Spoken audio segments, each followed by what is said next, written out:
Hello, I would like to show you this tea bag journal that I made. The theme is farm or nature folk style. The cover is made of bag that was containing lentils. I think it's lentils in English. And it had this window in it, and it's a plastic in which the lentils are placed. So I got it as a gift, and I thought this would be a really good bag to use for this journal. The closing actually is just a paper pin attached to this kind of closure, which was already on the bag itself. So I just added this paper clip, and you can just tuck it here in and use it as a closure. Very simple. So there is lots of sewing, as you can see. There is not much really embellishing inside. It's kept very simple. This is my handmade paper that I made myself. This is eco print that I was trying, and as I said, just some stamping and sewing. As I said, not really much of embellishment and stamping. This is the tea bag. Here the sewing around. I actually was not planning to leave this black on it.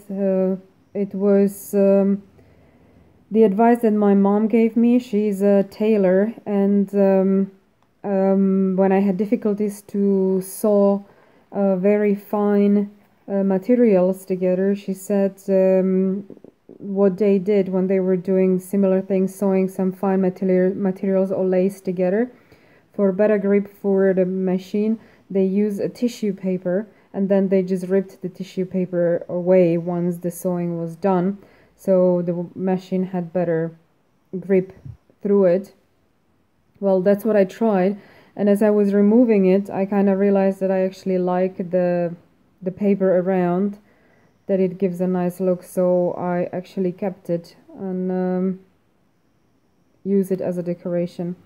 So here is one tag that I made from just some tea stained paper, and that was a handmade paper.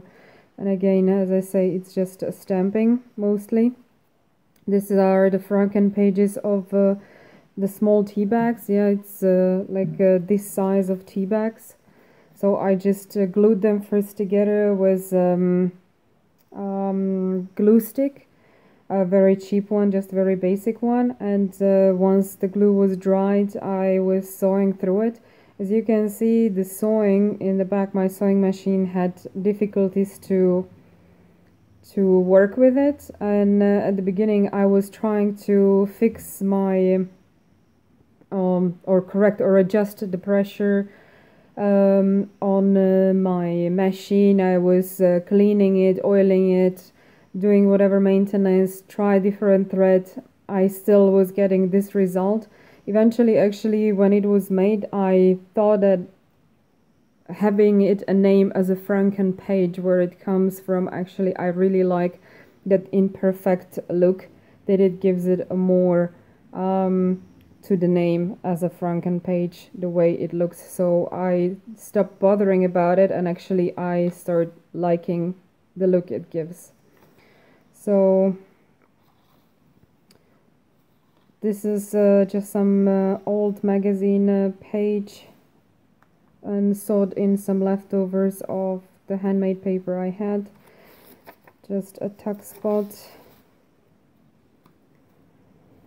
One of my handmade papers, again Franken page, and the images, stamp images, as I said, are of farm folk style. This is the middle of the signature, so it's just one signature. Here is just a plain tea stain paper. You can keep it in or remove it, so it can be used for journaling. Okay, so when journaling on tea bag paper, I would suggest to be careful depending what kind of what you use to write with, but would be nice. I would advise to put something under, something sturdier, so you have a firm base. That's why I also didn't want to use many embellishments or ephemeras or decorations, so it remains as simple and flat as possible, so you can also journal on the tea bags. So, and this is just quickly flipping through the journal. One more tack spot here from the made from the tea bag. This is all dictionary page, also eco printed, same as these, and this is the end. So here again the closure just through and it's closed. Simple.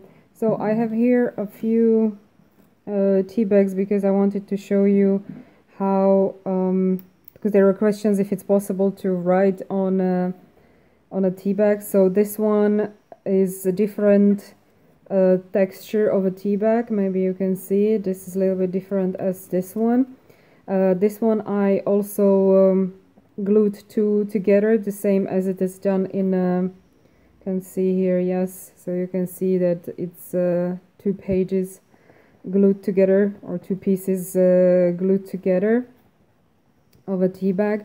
So, and I will show you how it looks to write on it. And this is just one tea bag, of course. Tea is out, so what's in the journal, so you can see if you can write. This is just a very common ball pen. So there you go. And this is, I don't know if you can see, it's a little bit transparent. You can still see it a little bit on the other side. So if you use this as like a permanent marker, or you can write with that one, but then of course it will come through to the other side. So if you write on your page, you can expect that this is what will happen on the other side, and that's why I was also suggesting to use a protection in case the ink or whatever is inside goes through, so you don't get stains on the other page that is coming. So it's better to use some kind of protection in between, and this is also one of the fine ones, so it is possible to write with it, but I would suggest to be careful so you don't rip the paper. So here we go, and yes, it's more visible on the other side. So the ball pen is the least visible, and I think it's the safest to use to write with it. The permanent one on this. So here you go, you could get through, and even I have here marks on the table, so you really need to use some protection if you are writing on the pages with this kind of markers. So the best advice is to use just a standard ball pen. Just be careful not to rip the paper. All right, I think that's all. Thank you for watching. Bye.